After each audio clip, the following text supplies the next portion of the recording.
Kisah Demang Lehman, Panglima Perang Banjar yang dikubur tanpa kepala. Demang Lehman yang tewas di tiang gantungan, tetap menjadi pahlawan di masyarakat.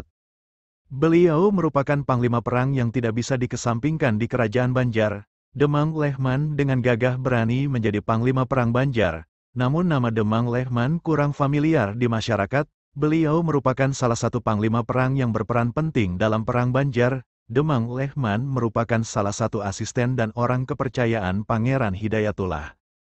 Kesetiaan, kepiawaian dan pengabdian Demang Lehman membuatnya diserahi tugas besar menjadi kepala distrik di Riam Kanan.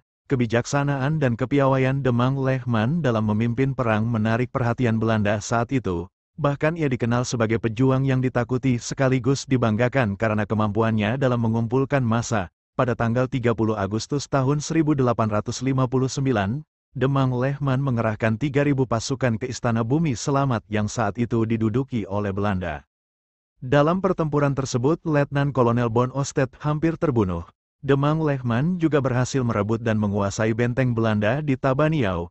Belanda tidak tinggal diam, mereka mengirim kapal perang Bonnet ke tanah laut untuk merebut benteng Tabaniau. Pertempuran berlangsung begitu sengit hingga 9 tentara Belanda tewas ketika pasukan Letnan Laut Kronental menyerbu benteng Tabaniau dan mereka melarikan diri.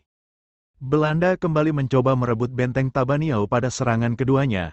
Namun lagi-lagi Demang Lehman mempertahankan benteng tersebut. Meskipun Belanda mempunyai persenjataan lengkap dan angkatan laut yang dikerahkan pada saat itu, namun pasukan Demang Lehman mampu melarikan diri tanpa dilumpuhkan. Pada tahun 1861, Belanda berambisi merebut kembali benteng Tabaniau.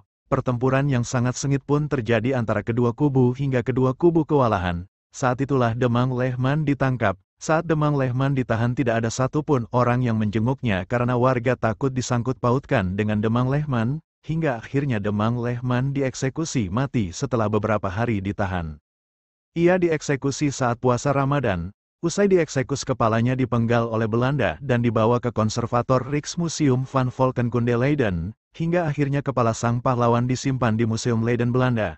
Karena itulah jenazah Demang Lehman dikuburkan tanpa kepala, yang dikenal dengan sebutan pahlawan bumi tanpa kepala.